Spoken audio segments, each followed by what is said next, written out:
What's up, guys? I'm here today with one of my great clients, James Willis. James is a client of me, like I believe, over more than 1 year, and he's one of the people as well that I did a one-on-one with, and he also went through Limitless Rewired. So that's why I'm really grateful that you're here. I'm really grateful to call you a friend, and you are in my circle. And yeah, let's maybe tell a little bit about your for the people.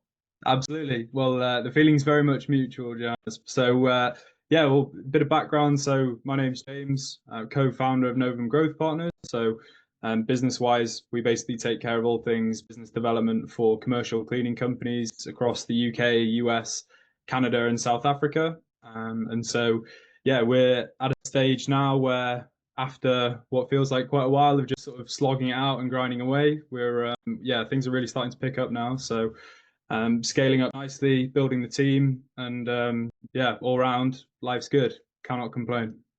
Fine, man. Sounds great.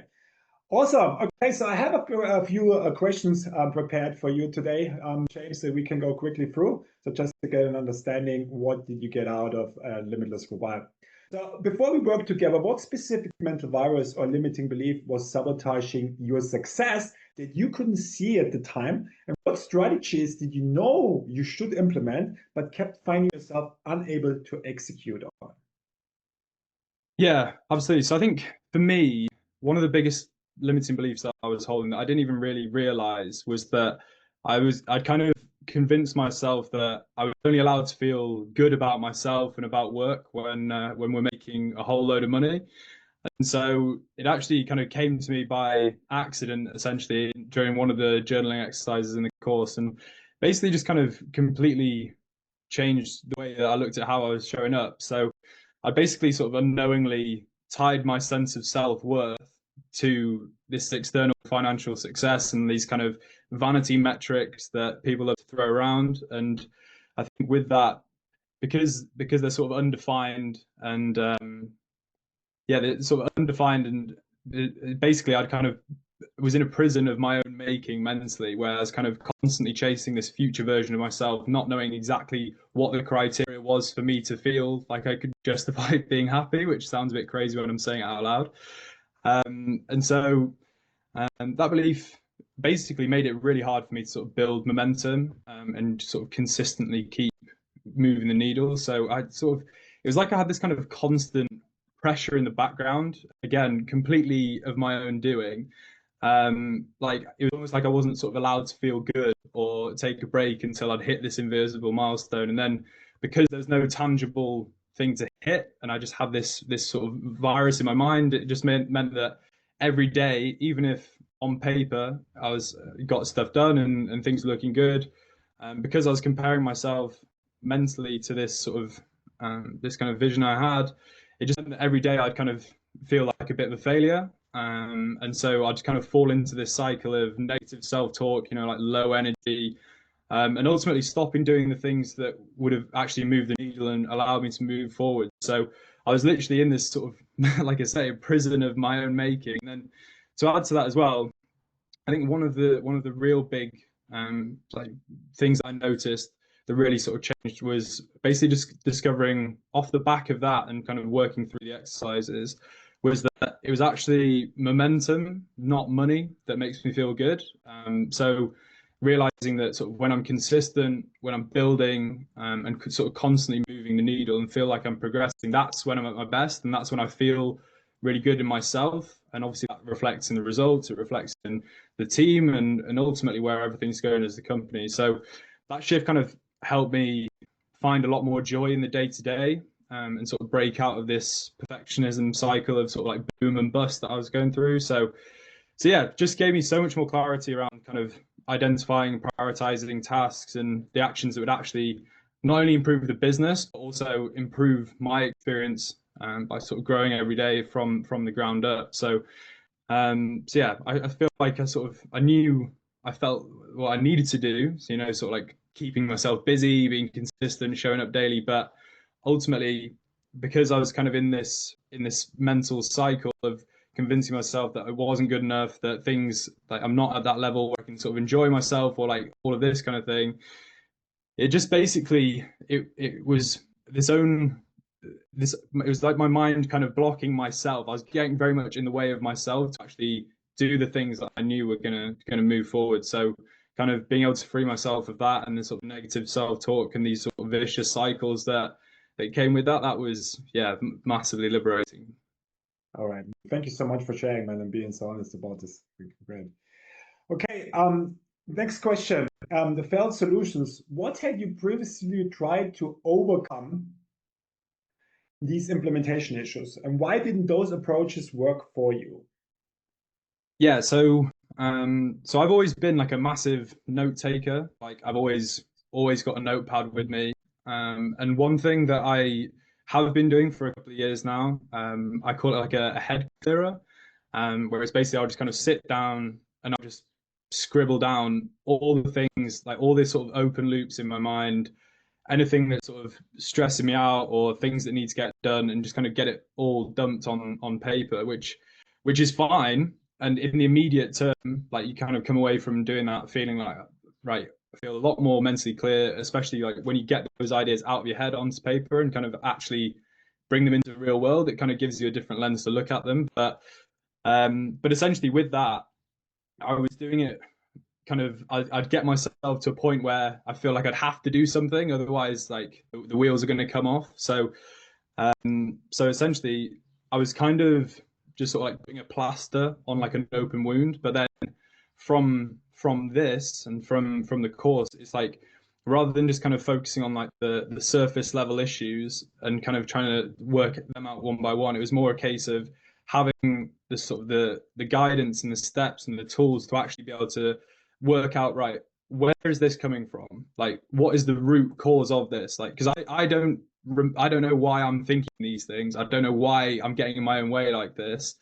So yeah, so that's again with the course and the sort of one of the sort of the main things I took away from it is basically just kind of having that system in place where you're taken through sort of step by step to sort of build these mental tools to understand exactly why you find yourself in these circumstances, why you put yourself in these positions, and why these thoughts come to your mind.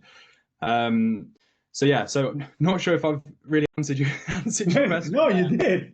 I like it. You went a little bit out of it, but I mean, I think you 100% answered the question. Yes, you did. Basically, what you said is you just before scribbled stuff down, but it was just really working on the surface, and now you went deep with the program, right? Let's bring it together in a nutshell, right? That's what you said. So I understood it. I think it was a great answer. Okay, number 3, the breakthrough moment. So what was the specific moment when you realized your limitations weren't your fault, but actually mental viruses in your operating system? How did that realization feel?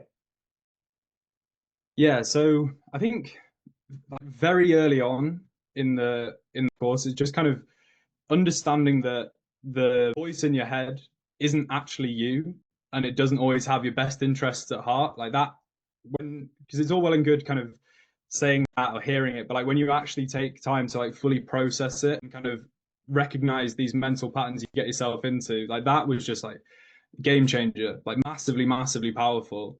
And so I think kind of understanding, like I said in the previous question, you know, like understanding how these things actually get there, whether that be through kind of things you were told as a kid or experiences you've had or whatever it may be, like understanding how they actually get into your mind, and most importantly getting those tools to actually just be able to just get rid of these things. Honestly, massive game changer. So off the back of that, you know, just feeling like so much more in control, and immediately just becoming much more conscious of these things that otherwise I would have just kind of accepted as my reality, where it's like I have these thoughts or these thought processes kick in, and kind of becoming conscious of that, seeing the pattern, and then actually looking deeper to sort of get to the root cause of that. Like that's honestly been the biggest thing for me.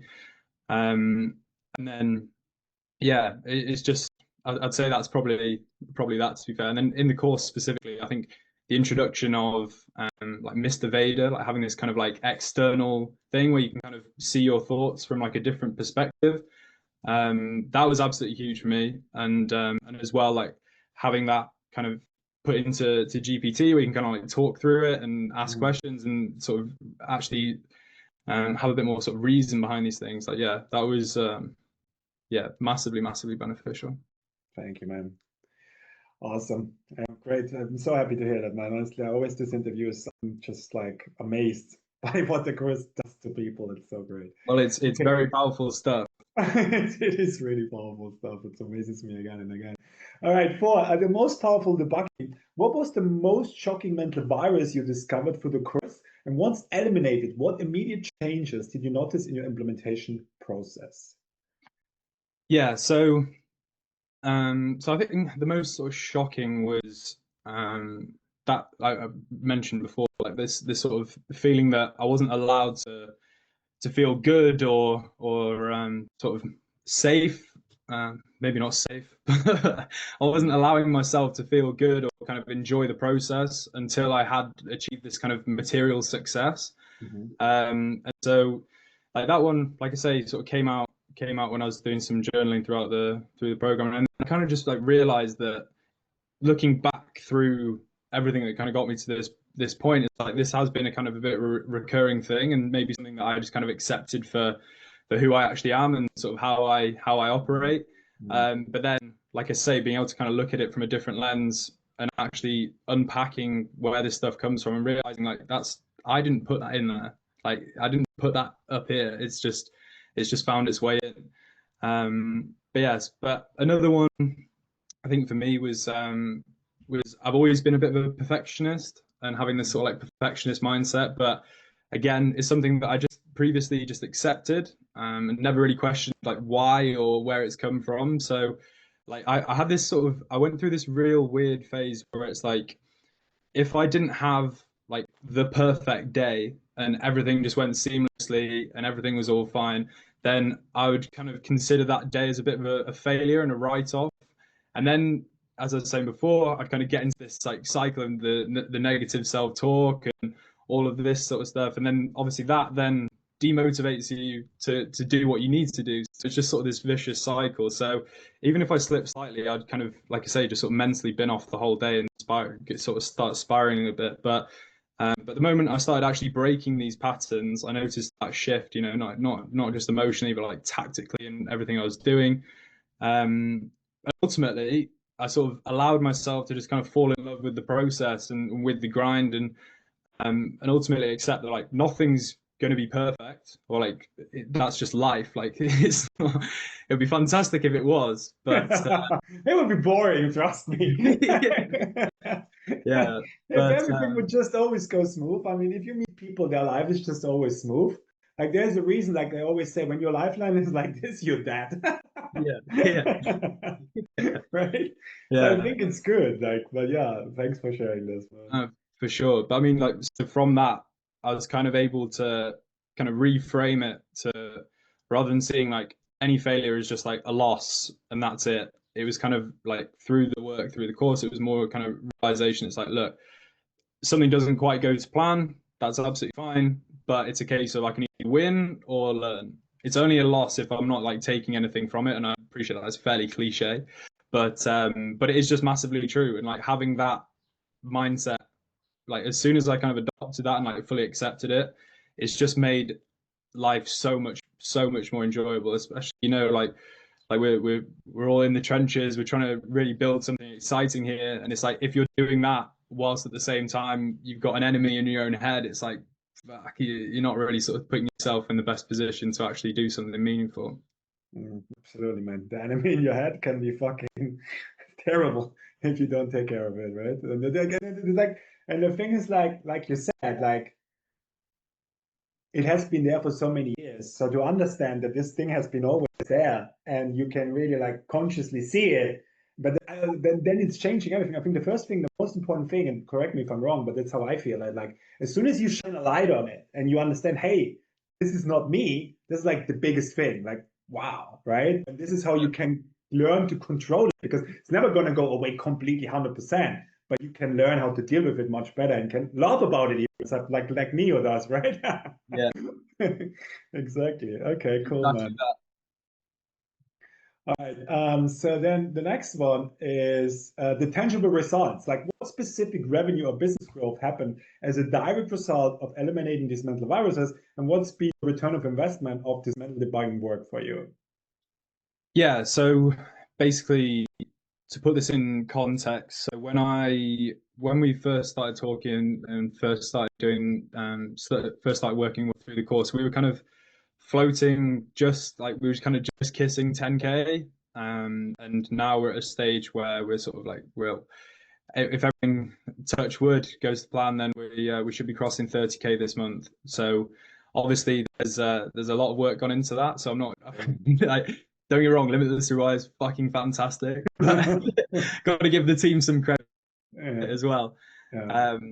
But yeah, it has really massively helped. I think as well, being in the sort of the leadership position, it's like if I'm all over the place and I'm chaotic and can't sort of get that clarity that I need and that the business needs, then I can't transfer that to the team, and then it's going to transfer to client results. And so it's yeah, ROI wise, it's absolutely massive. Like at the end of the day, you're going to spend your entire life with your mind, and as we were saying before this call, it's like the business is a reflection of you, and if you're all over the place mentally and you're kind of getting in your own way, then naturally it's going to hinder your business and everything else that comes with it. Absolutely. Thanks, man. Great.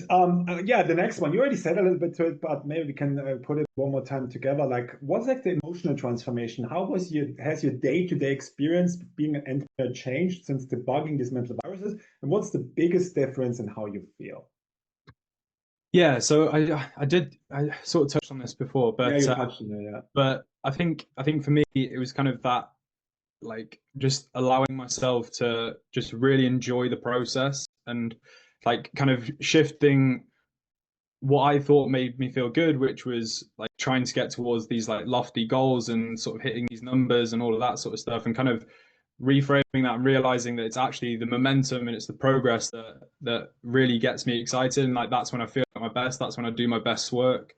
Like that's been an absolutely huge transformation for me, and I'd say the kind of the headline of the ones I've been experiencing throughout the process. So it's like, yeah, just like feeling myself, and feeling like actively enjoying the process and building things, moving, growing, even if it's just like little small steps, and kind of having that awareness around that has helped me like better design my days, like where to sort of put the focus for myself and for the team and all of that good stuff. And yeah, just on the whole, I'd say I feel like mentally a lot kind of lighter.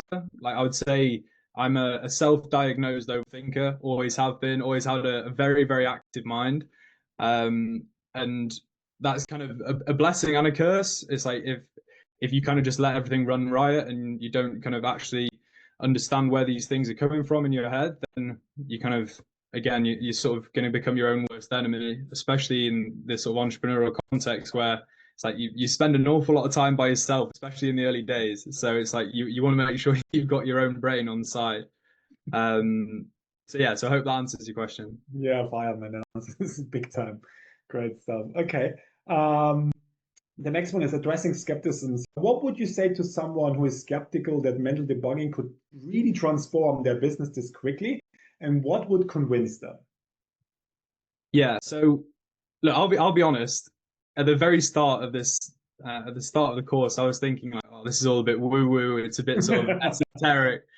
But having taken the time to sort of actually go through it and process it all, learn all this stuff, and then ultimately from learning these tools and going through these processes, like learning a lot about how my brain works and like why it does the things it does.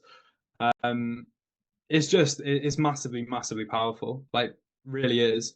It's like when I was first going all in on the business, I'd kind of ask around people in my network, sort of like getting from that like 0 to 10K, like 0 to 1. And like mentality and mindset was one of these things that just kind of kept coming up and up and up and up. And so I was like, well, okay, that's brilliant, but like what does that actually mean? Like how do I actually go about working on this and getting a complete understanding? Because it's like there's so much that falls under that sort of umbrella of mindset. And like I think that's for me like one of the biggest value points for this whole course. Like you've literally got end to end full process of every single aspect of your mindset and sort of understanding these limiting beliefs and where they come from. You get all the tools to understand how to actually overcome them, or sort of make them work in your favor rather than working against you.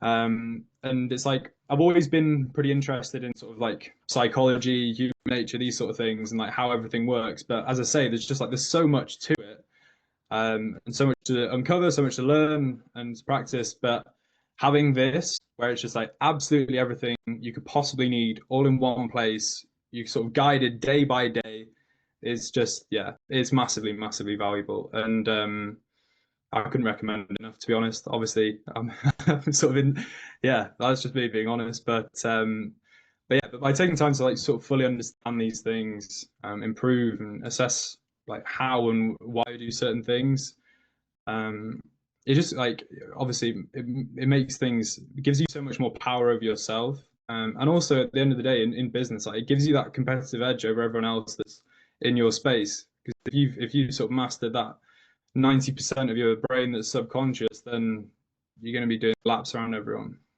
Absolutely. Fire. Great answer, man.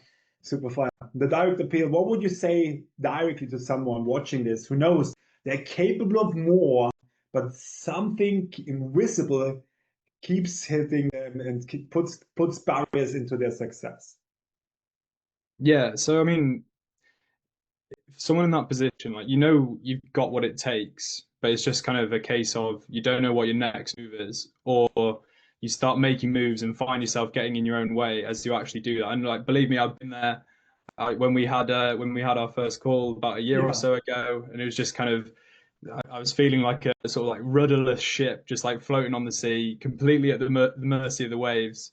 But I mean, you've got the, if like for someone who's sort of got the fundamentals, but without having that clarity, as like I say, I've had been in that position a number of occasions. You sort of find yourself spinning your wheels, and you kind of just at the mercy of your own subconscious, really, and that really, really sucks. Like sometimes it very easily can do, and you can quickly be sort of get in your own way, become your own worst enemy, which obviously, in the grand scheme of things, is going to translate to no momentum, no growth, and just you getting in your own head and just not really having not right enjoying the journey of it all, I suppose. So I mean, like you can either do that, or you can spend half an hour a day like working on the fundamentals of your own mind and have your brain actually be on your team, and you'll just absolutely breeze through these barriers that otherwise would hold you back. Love it, man. Great answer. Okay, cool. The last question, man. What would you say to someone that is on the fence to join Limitless Rewire? Yeah. So I think like if you're even thinking about joining, then I would say like just trust that part of you that's curious about this stuff. Because that's the part of your brain that knows that something needs to change. Like that's the part that's screaming out for change, and ultimately this is how you're going to get it. So for me, it wasn't like, this wasn't just kind of like another course. It was, for me, it was like the first time that I actually properly kind of got under the hood and started like properly looking into things and sort of, well, rewiring, you know, and kind of getting rid of these bugs that have been put in there over the years. And to be honest, like I was just, like I say, at the start I was kind of thinking, oh, this is all a bit, all a bit woo woo. But then, like when you're having these, you're getting your first wins so quickly, and you kind of like, oh, like this makes a lot of sense. Like I actually feel really good about this, and then you're just building on that, building on that, building on that, and it's just like one of those things. It's like realistically, you're on the fence. If there's something that even remotely interests you, then just bite the bullet. You won't regret it, and just stay consistent with it. And lo and behold, you'll get your brain firing on all cylinders. Wow, man.